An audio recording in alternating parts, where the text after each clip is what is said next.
When I was 23, my boyfriend and I broke up, so I was in the process of moving away from my hometown to Houston.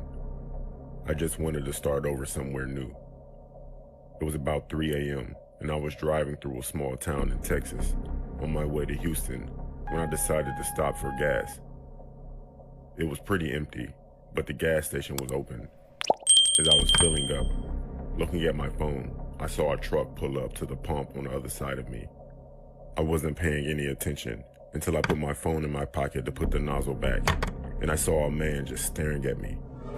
I smiled at him, turning to put the gas cap back on, when I saw 4 more men, 2 on either side. I thought that was weird, but I just wanted to get in my car and go. As I went to put the window on my door, they attacked me. I was screaming and kicking and fighting as hard as I could, but I wasn't strong enough. 2 of them pulled me into the back seat of the truck while 2 of them pushed me in. I ended up draped over their laps. I was still trying to get free, but it was hard to move with their weight holding me down. I started to cry. I have never felt so weak in my life. I started scratching one man thinking, if they kill me, his DNA will be under my nails. They pulled up to a motel and carried me inside of a room. I was screaming again, and the oldest looking one started hitting me, telling me to be quiet. One of them said if I was good, they wouldn't hurt me. They held me down on one of the beds and tied my hands and feet together with a belt and some kind of thin string like a shoelace. I was panicking and still crying, just telling them to let me go. I wouldn't tell anyone, that's what I told them. They started talking to each other in another language, one I couldn't recognize. Looking around the room, I saw bags and beer cans, lots of beer cans. It smelled like they had all been staying in this one room with 2 beds for a while. I don't really want to get into what they did to me, but at some point, one of the men said they needed more beer. They decided the smallest one was going to stay in the room with me. So after the other 4 left, it was just me and the man who looked to be around my age. I remember thinking, I could probably beat him up if I get loose.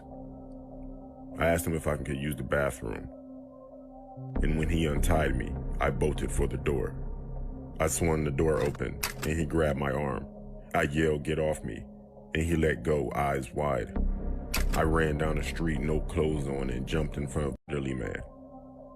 He rolled down his window and yelled, "What are you doing?"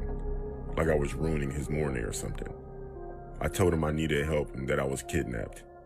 He drove me to the police station where I was given scrubs and could file a report. They ended up saying I needed to go to the hospital for an examination so they could record any evidence that the man may have left on me. I just wanted to shower and go home, honestly. I just wanted to talk to my mom. They found the men the same day. It turns out they were all brothers. They didn't say what they planned on doing with me after, or why they did it in the first place. They claimed to be all blackout drunk at the time. I ended up moving to the other side of the country, and even though I know they're still in prison, I get nightmares about what happened. I don't use my phone at all in public anymore, and my current boyfriend says I'm too paranoid, but I have to be, right? I never want to feel that weak again in my life.